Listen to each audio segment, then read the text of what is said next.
LA Not So Confidential. I'm Jason Horton. I'm Rebecca Lieb. And this is Ghost Town.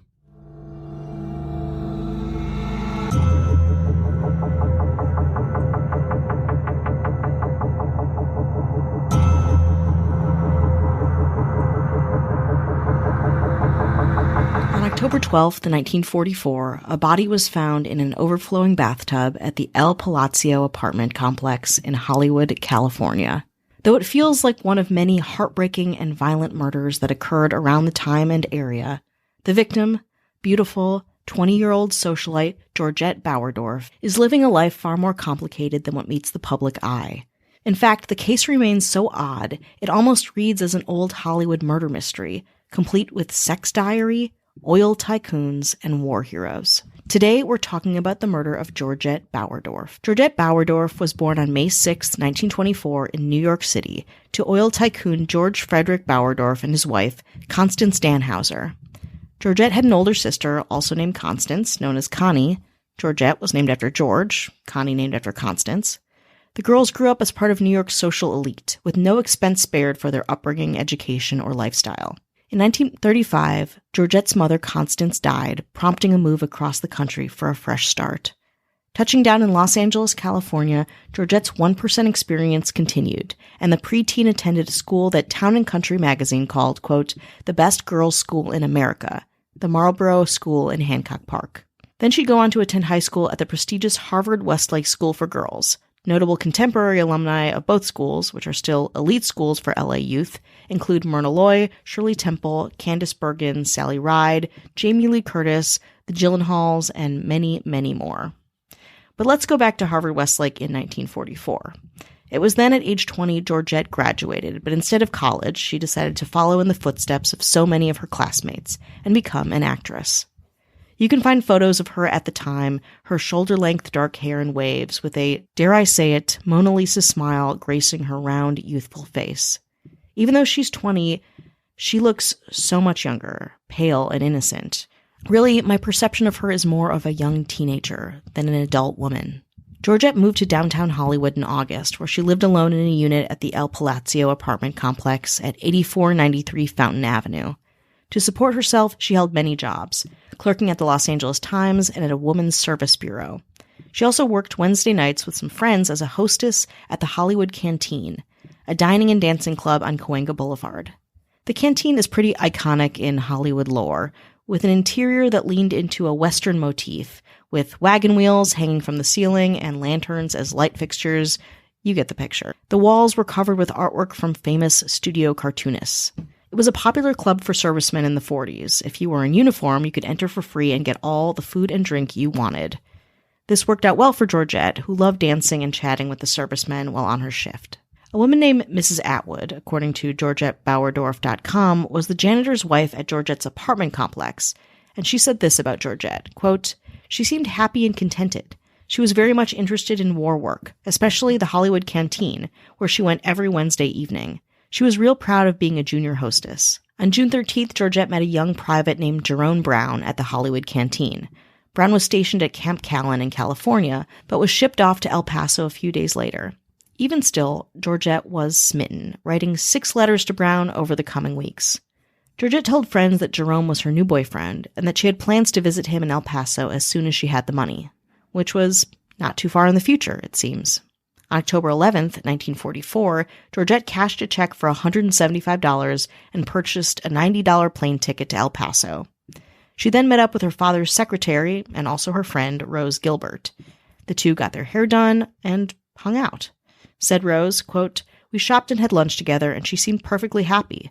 I was with her until 2 o'clock in the afternoon. Later that day, Georgette spoke briefly to the El Palacio janitor, Frederick Atwood, thanking him for taking boxes to the basement for her. Soon, she had to report to the canteen for work, so she drove to Cahuenga and met up with her friend June Ziegler, who said Georgette was knitting in her car in front of the canteen for half an hour before going in. June said that Georgette, quote, appeared to be nervous and had asked her to spend the evening with her at her apartment. However, she gave no explanation for her nervousness or any reason why she wanted to spend the night with her. She remained in the car until 7 o'clock, at which time they entered the canteen. Inside, things proceeded like a usual Wednesday. Drinking, dancing, etc. until June noticed that one soldier was persistent in dancing with Georgette. Georgette seemed annoyed, but many nights persistent men would be disrespectful and annoying to the hostesses. It was kind of an occupational hazard. At 11:30, Georgette left the canteen, said goodbye to June and some coworkers, and drove off in her car. From there, depending on the source that you are reading, Georgette went straight home around midnight, or she went to the Palladium. Most say the Palladium, so I'm going to stick with that. Georgette left the music venue around 2 a.m. Driving home, Georgette picked up an army sergeant named Gordon Adland, who was hitchhiking himself home from the Palladium. Georgette shared it with Adland during their short drive that she was expecting a telephone call from her boyfriend, who lived in Texas, later that night. Around 2:30 a.m., one of Georgette's neighbors wakes up to a piercing scream, followed by a woman's voice yelling, "Stop, stop, you're killing me." The neighbor said that after that, the screaming soon subsided. Thinking it might have been a messy family argument, he doesn't report it, and he just goes back to bed. Around 11 o'clock on October 12th, the next day, the Atwood family was making their cleaning rounds and see Georgette's door inexplicably open. They cautiously enter her apartment and hear the sound of running water upstairs. In the bathroom, Georgette's body is discovered, face down in an overflowing bathtub. Atwood said the bathtub was, quote, "about 3 parts full, quite a ways up the tub, and we thought she had fainted, and I reached in there myself to drain the water in hopes we could bring her to. We didn't know what to do." Atwood said he didn't notice any blood on her body, that she wore a, quote, "short jacket of pinkish color, but that he could not tell if it was open or buttoned or had been torn. He said that she was, quote, "kind of laying on the left side with the face down and with the right arm straight back behind her, feet kind of sticking up at the back of the tub by the curtain." He also said she was completely in the tub with the curtain partially drawn. There was hot water dripping into the bathtub and her body, quote, "felt kind of warm." The Atwoods drained the water in the tub immediately, like he said, thinking that perhaps Georgette had fainted during some kind of morning routine. They could possibly resuscitate her, but she did not respond. At that point, they called the police. The LA County Sheriff's Department processed the puzzling scene. An inspector initially observed something strange and also noteworthy as they began the investigation: that the automatic nightlight over the outside entrance of the apartment had been unscrewed loose so that it would go dark. Later, fingerprints were found on the bulb, but they didn't lead to any suspects. In the bedroom next to the bathroom, there looks as if someone had been lying in the bed. A daily newspaper folded up, and a blood spot was found between the bed and the door to the bathroom. A.L. Hutchinson, deputy sheriff at the scene, said, quote, "There was discoloration around the blood spot, and I felt it and it was wet. That is, the carpet was wet all around it and had indications of somebody having tried to use a wet towel to rub it out." When asked at the inquest if it appeared that there had been a struggle, Hutchinson said, quote, "No indication. The bed didn't show it and nothing in the room turned over or disturbed. There were a couple of ashtrays there on the floor, and they hadn't been turned over, and they still had cigarette butts in them, and they hadn't been disturbed, and they seemed to have been there right along." In Georgette's kitchen, investigators find a can of string beans and some melon rinds in the garbage can, presumably a snack before going up to the bathroom. Georgette's jewelry and other valuables, including rolls of $2 bills and sterling silver, were still in the apartment, completely untouched. Almost $100 was taken from her purse. Investigators also noticed that Georgette's 1936 Oldsmobile Coupe, registered in Connie Bauerdorf's name, was missing from the scene. Later that day, it was discovered abandoned on East 25th Street and San Pedro. The car had a dented fender and was completely out of gas. And then Los Angeles County autopsy surgeon received Georgette Bauerdorf's body, whom he suspected had been in rigor mortis for about 10 to 12 hours. He found abundant bruises and scrapes, and determined that she had been raped. The knuckles on Georgette's right hand were smashed and bruised. There was a large bruise on the right side of her head and another on her abdomen. She had also been strangled with a 9-inch by 9-inch cloth bandage, which had then been found 4 inches deep in her throat and protruded from outside her clenched teeth. Her right thigh showed a massive bruise in the shape of a hand, according to the autopsy, quote, "even to the fingernail marks piercing the skin." The formal cause of Georgette Bauerdorf's death was strangulation, but it felt much more complicated to investigator A.L. Hutchinson, who believed that the intruder knew the apartment already and was stalking Georgette for this deadly encounter. It was even possible that her killer entered Georgette's apartment before she arrived home, lying in wait downstairs as Georgette got ready for bed, or even rang the doorbell right before she went to sleep, giving open-door access to Georgette and her home. Officers believed it was unlikely that Georgette was accompanied home with somebody, but maybe got a ride home from her and left her at her door, or she gave them a ride home, only to return later that night. And her car? They weren't sure how that fit into the equation. But what they found in Georgette's bedroom would color the case for years to come. But right now, let's take a break. Hi, hello, how are you? Hello. It's check-in time. Time to check in. This is it. Front and center. Do with it what you will. It's your time. Yeah, it's your time. It's not our time to shine. No. It's your time to shine. When is our time to shine? Next week? Maybe? Sure. Later in the year? Mm-hmm. Yeah, give us 2047. Give us a while. Yeah. We'll get there. You'll know it. You'll know it. Oh. Want to say hello to anyone who's listening, spreading the good word, getting the good word out there. Thank you very much. Appreciate your support. Without you, Rebecca and I would just be ordering food and eating it and not doing podcasts. No, we would not be. We love food and we love podcasting. I don't know what the priority is sometimes, but you know what? You don't need to know that either. Yeah. You don't need to know how the sausage is made. Guess if we're hungry, so we're angry when we're doing this, or we just ate, so we're really drained and phlegmy. Yeah, guess it's where not we are. A healthy choice. Let me tell you that. Let me tell you something. You know what I put first and foremost? Who? The ghost town government. Ooh-wee. Always got time, always got room for them. The mayors, the DoorDasher themselves, the one and only Kat Joselle. Hello. Uber Eats incarnate, Ashley Matson. Hello. And good old-fashioned pizza delivery from a mom and pop pizza place when things were better and you had no options. I used to deliver pizza. And then sometimes, because it was the 90s, they're like, can you pick up cigarettes and a 6-pack of beer? And I was like, there are no rules. It's a lawless land. I hope a dog doesn't try to bite my leg off. Charlie Gilbert. Hello. And our governor. Of course. The one who is WeWork, Uber, Facebook, all the conveniences. Wow.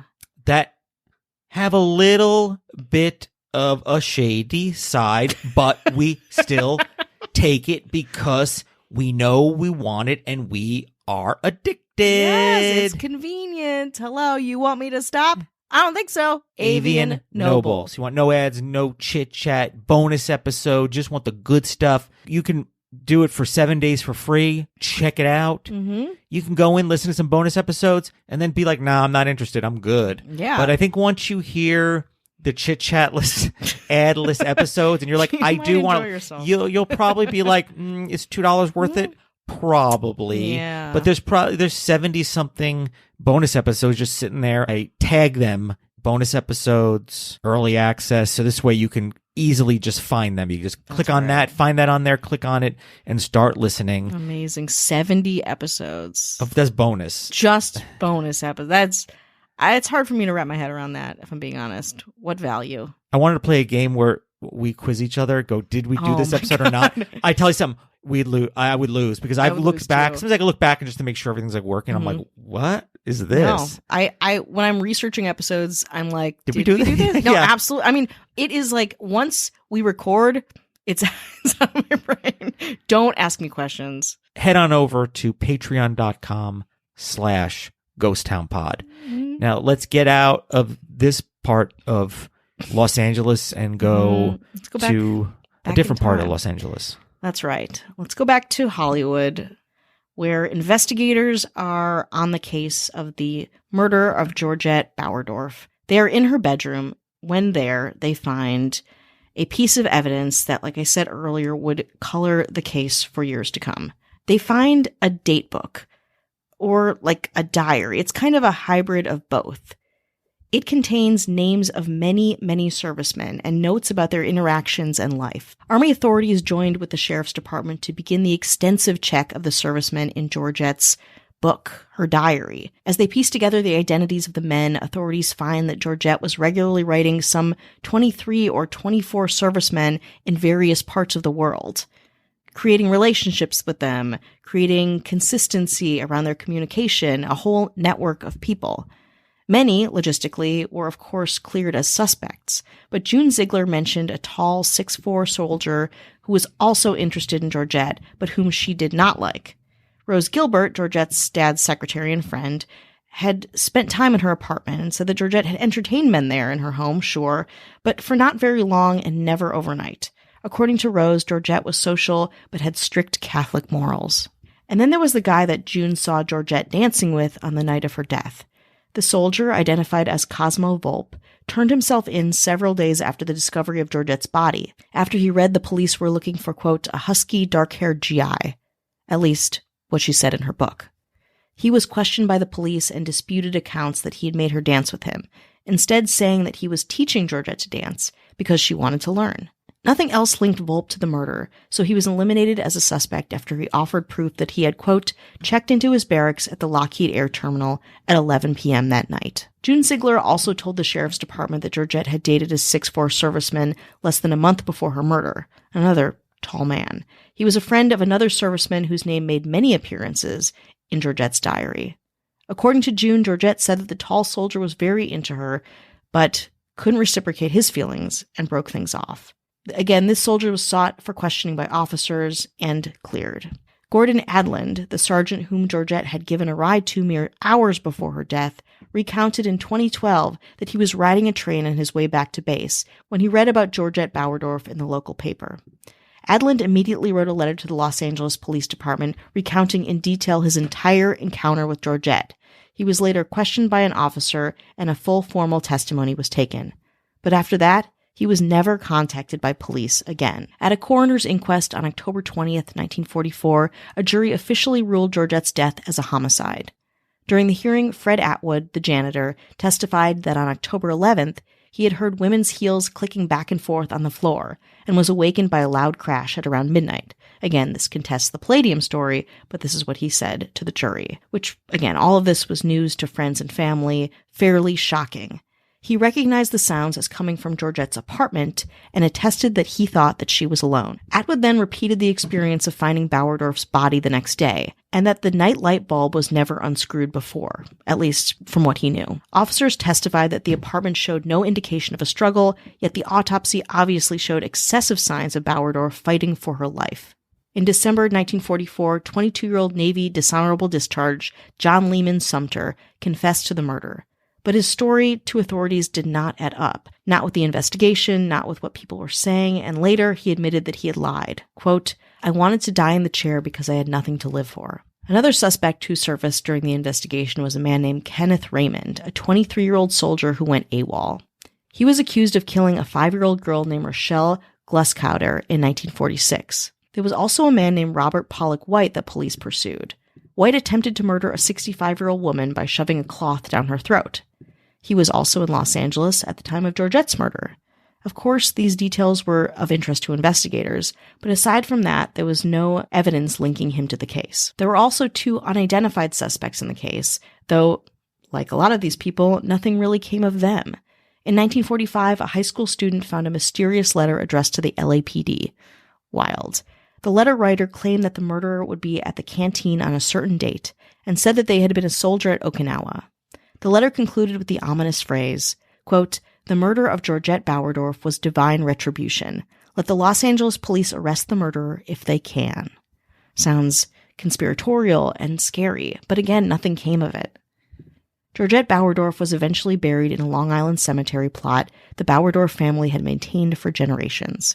Georgette's father's best friend, a man by the name of William Randolph Hearst, pressured the LAPD to close the investigation as quickly as possible. Likely because discussion of Georgette's romantic life and sexual activity was a topic of both utmost privacy and likely shame. At this point, her private diary had been circulated throughout the investigation process, and likely was released, at least in part, to the public. But the speculation around the murder doesn't end when the rich white man says it does. Georgette Bauerdorf's murder could be linked to 6 other unsolved killings, and was, including the infamous Black Dahlia case, which occurred 2.5 years after Georgette Bauerdorf's life ended so tragically. Some writers speculate that there was even a friendship between Elizabeth Short and Georgette, both dark-haired, pale, young 20-somethings with an eye for men in uniform and big Hollywood dreams. Steve Hodel, the son of Dr. George Hodel, the Elizabeth Short case's most prominent suspect, suggested that his father killed both women because they looked similarly and because Bauerdorf was found with a medical-grade bandage in her throat. Though this is an interesting theory, any connection between Georgette Bauerdorf and Elizabeth Short's murder is incredibly speculative and likely very untrue. The Hollywood Canteen closed November 22nd, 1945, and Elizabeth Short didn't arrive in Los Angeles until the middle of 1946. Almost 80 years later, this case is still unsolved, but lives on in ways that feel both sensational and sentimental. The latter in the family of Georgette's older sister Constance, who lived a long life and died in March of 2014 in New York City. Her and her husband, a former special agent for the FBI, had 2 children, a son named Carol and a daughter whom they named Georgette.